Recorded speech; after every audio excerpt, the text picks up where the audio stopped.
from a conviction for trespass and breaking and entering for a misdemeanor in the Northern Berkshire District Court.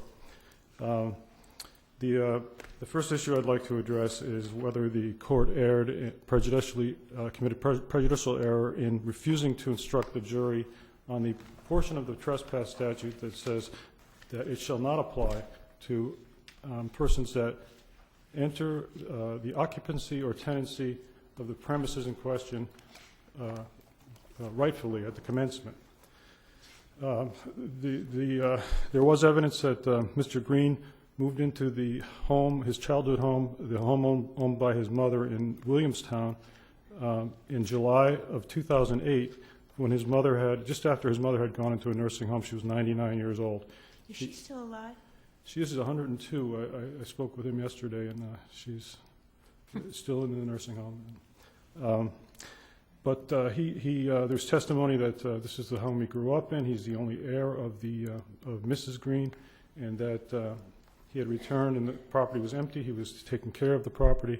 He also gives testimony that his mother, in his conversations, there's no precise time, but that in his conversations with his mother, that she was glad that he was there. At some point, the temporary guardian attempted to oust him, and he was arrested several times at the property by the local police, and ultimately convicted of the offenses in question. Are you conceding something when you say the temporary guardian attempted to oust him? What are the facts? Are you conceding that there's sufficient evidence to support that? I'm not conceding that in the Commonwealth case in chief that there was sufficient evidence, but he did testify, and that evidence did come out that he was aware of that there was a temporary guardian, that guardian had issued at some point a no trespass order, and that was not entered into evidence. He just thought that there was no authority to do that. He was basically, he took the position that he had a right to be there. The temporary guardian still in place? That's my understanding as well, Your Honor. Defense counsel sort of more or less anticipated this in his opening, in the presentation of the case. He anticipated this as a defense, and he attempted to have the judge instruct the jury on the portion of the statute which states the trespass statute. This section shall not apply to occupants of residential premises who, having rightfully entered said premises at the commencement of the occupancy, and I'm skipping a little bit, the word tenancy, and that the only process to remove such persons would be civil. That would be one issue. The second would be we have argued that the evidence was insufficient for several reasons. The guardian in question did not appear at trial. The Commonwealth went forward and was able to elicit hearsay testimony that a person named Paul Gabarini was a quote unquote a person put in charge of the property by a management company. In that respect, isn't your claim sort of an ineffective assistance of counsel claim? There was no objection to this, therefore it went in for all purposes. I did make that claim. Alternatively, if the court were to find that that was enough to show that he was a person in lawful control of the property, then in that case it certainly should have been objected to. In any event, I think it should have been objected to. It was not. It was a clear hearsay objection. The later a question was posed to a second police officer. An objection was sustained on hearsay grounds by the court. Apart from the issue of whether or not, and one issue I argue is that whether or not the sole evidence that Mr. Gabarini was a person put in charge of the property by a management company is sufficient to show that he's a person in lawful control of the property. That's the only evidence about lawful authority, is that he was put in charge by the management company? In the Commonwealth's case in chief. I mean, putting aside hearsay objections, that's the only evidence you say? That's my contention in the case in chief by the Commonwealth, that that's the only evidence, and that I do argue is insufficient in and of itself. But even beyond that person, even if you find that's enough to show that he was in lawful control of the property, that there's no evidence that he ever forbade my client to remain on the premises. And the evidence here is that the police came and they showed up and they told him he wasn't allowed to be there and arrested him. And my position with respect to that is that's no better than a... But didn't he, I thought he said he understood something about it. But Yes, and that's accurate, Justice Botsford, and the Commonwealth also makes that point. And I would just argue that he says, I think there's two instances where he says, I don't believe in any order that forbids me from the property. I would say that these admissions are simply an acknowledgement of the fact that the police are there arresting him. They're obviously telling him that he's not allowed to be there, and he's saying, I don't believe that's accurate. And finally, there's the issue of the police, with respect to the breaking and entering, that the police officer that testified with respect to that says that when he arrived at the property on that occasion, the door was open. The Commonwealth's evidence that that there was a breaking is that the police officer testified that on a number of different occasions he drove by the house and the front door was always closed. In the particular case where he was arrested, it was the rear door. But that's the evidence on that is just that the door was always closed and these other times when I went by. So therefore, we should infer that he opened the door. And finally, the ineffective assistance argument that if this evidence was objected to, that Paul Gabarini was a person put in charge of the property by a management company, the case would have been directed out, I would suggest, because there would be no evidence of anybody ordering him off the property that was in lawful control of it. Did the defendant testify? He did. In what was his purpose in testifying? He just, I guess, just to present his side of the story, really, but he's pretty much throughout his testimony and as the encounters described by the police, he's more or less taking a stand that he believes that it's the home he grew up in, it's his mother's home, he's not trespassing, and he said at one point, by arresting me, you're bettering my case, and the Commonwealth cites to that. So in the absence of a motion for new trial and an affidavit of trial counsel, why couldn't we infer that trial counsel didn't object because the defendant wanted to get up and tell his story? That's inferable. I would suggest it's an unreasonable tactic by defense counsel. If the Commonwealth, I think, was clearly could not proceed on the day in question without. Yeah, but if defense counsel was able to prevail, to object to the testimony and prevail, I mean, isn't the sense here the defendant blurted out that he didn't believe in any order that forbade him from being on the property? I mean, he wanted to get up and publicly make that statement in a courtroom. That's an inference that could be made, that he intelligently forwent an opportunity to have the case dismissed. But I think that well, it may be unreasonable, but isn't the defendant in control of the litigation? that's what he said to the police, isn't it? Yeah, but he wanted to get up and say that, didn't he? I mean, I don't think the record necessarily. I think Your Honor could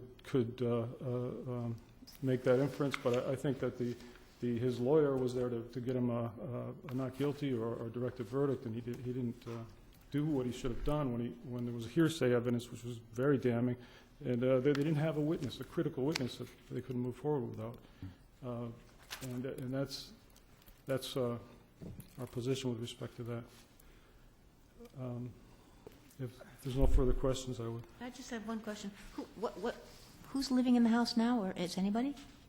It was foreclosed yesterday. It was sold at auction, is my understanding. So the mother's still alive. There was a reverse mortgage on it. But I would rest on my brief. Thank you. All for right, your thank attention. you, counsel.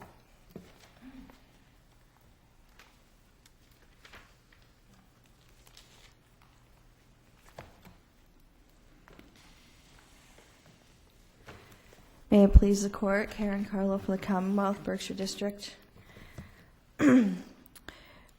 Your Honors, there's been much focus on the testimony of Officer Ziemba in that he learned after receiving a phone call that Mr. Garbarini was in charge of the property through a management company.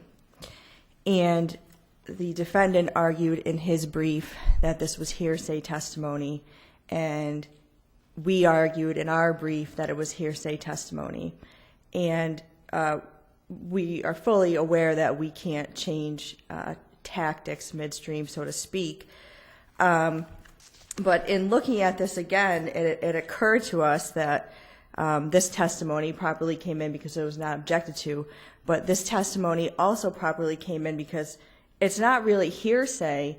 It properly came in because it wasn't offered for the truth of the matter. It was offered to show Ziemba's knowledge. Well, if it's not offered for the truth of the matter, what evidence is there that somebody's in lawful control?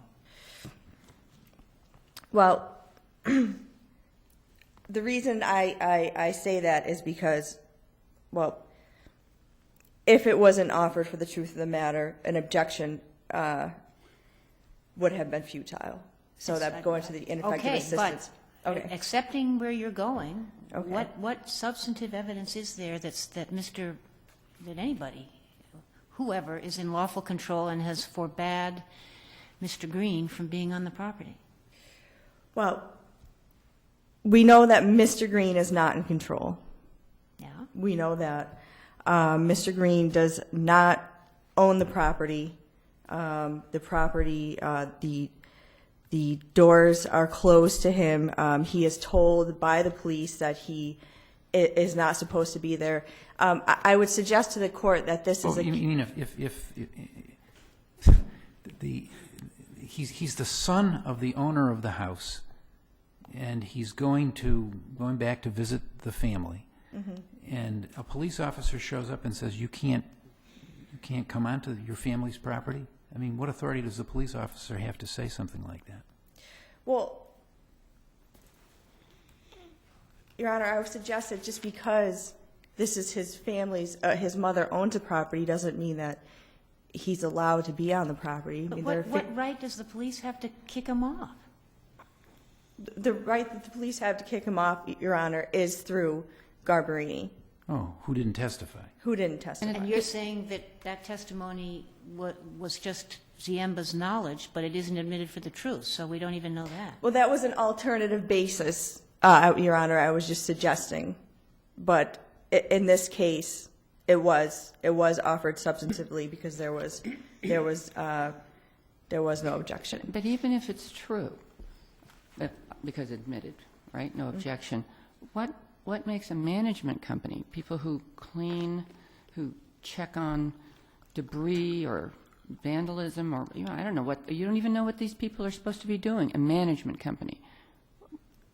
What authority, based on the Commonwealth's case, does somebody from a management company who didn't appear have, other than to, make sure that things are fixed? Does it say in the record that they have authority of any kind beyond what you might speculate about? No, it doesn't, Your Honor, but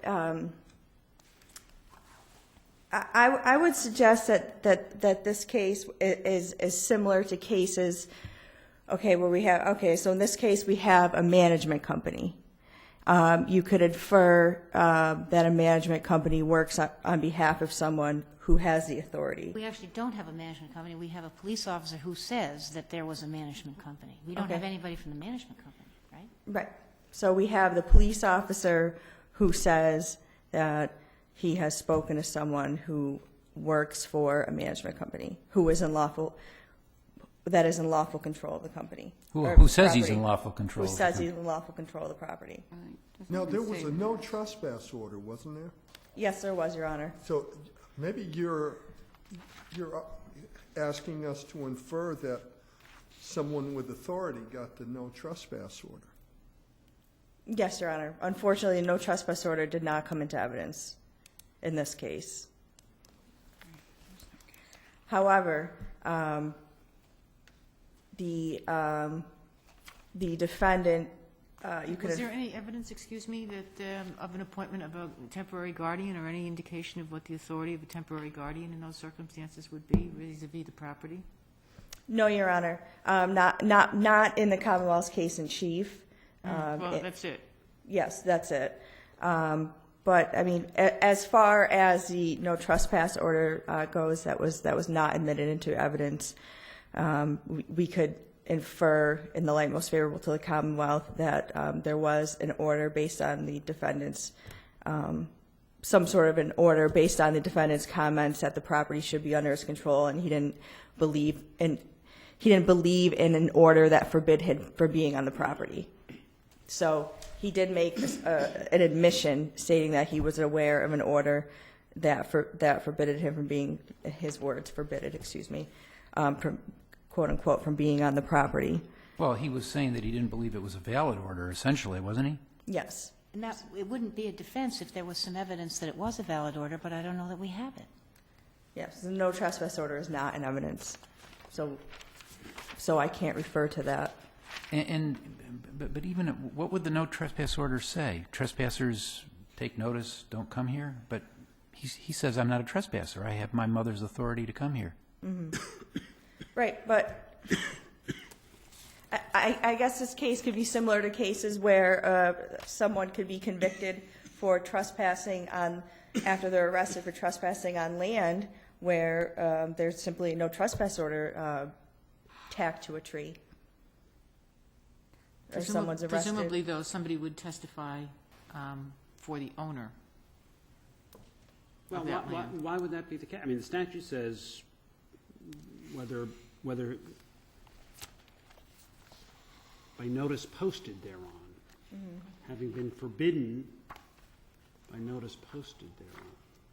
I guess you would still have to present evidence that the posting was authorized by someone with lawful control, right? I guess.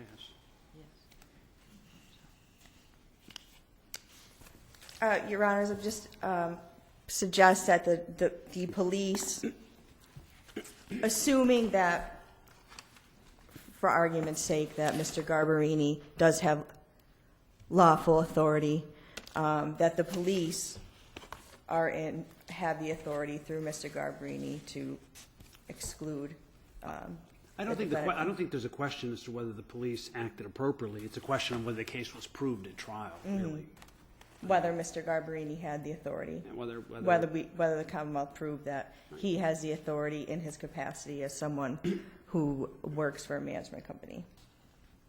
Right.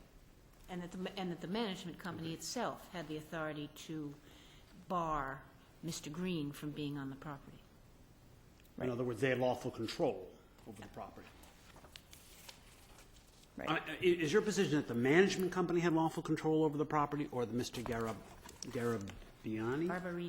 Garbarini had lawful control over That the Mr. Garbarini was an individual who was in charge of the property through a management company. Okay. But he's the but that suggests the way you say that he's the agent of the management company, correct? That's the only evidence that we have. I thought he was the guardian. It's not in evidence. That's not an evidence, Your Honor. Well, who In would the have the Commonwealth authority, the case in guardian chief. or the man? Does the guardian have the authority to hire a management company? And so, well, I guess I'm getting confused. Well, I feel like I'm taking a trust in estates examination right now. That's not an evidence, so I'm trying to think back to law school right Okay. now. So we have to focus on what the evidence was that was Exactly. before the court. Before the court, and I'm reading a quote right And now. is there any evidence as to what gave this management company the authority to order the only child of the owner to not return to the family home? Not in the Commonwealth's case in chief, Your Honor.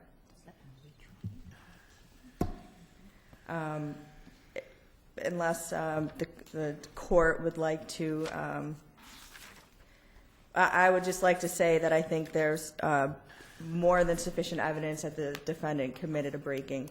I think there was sufficient evidence that the door was closed when the defendant entered the residence on April 8, 2009, and I believe that the jury instruction that he requested was not warranted in this case, and that as of the time of the defendant's case, there was overwhelming evidence of his guilt. But if there are no other questions, Commonwealth will Thank you rest. very much. Thank you. I want to ask my colleagues,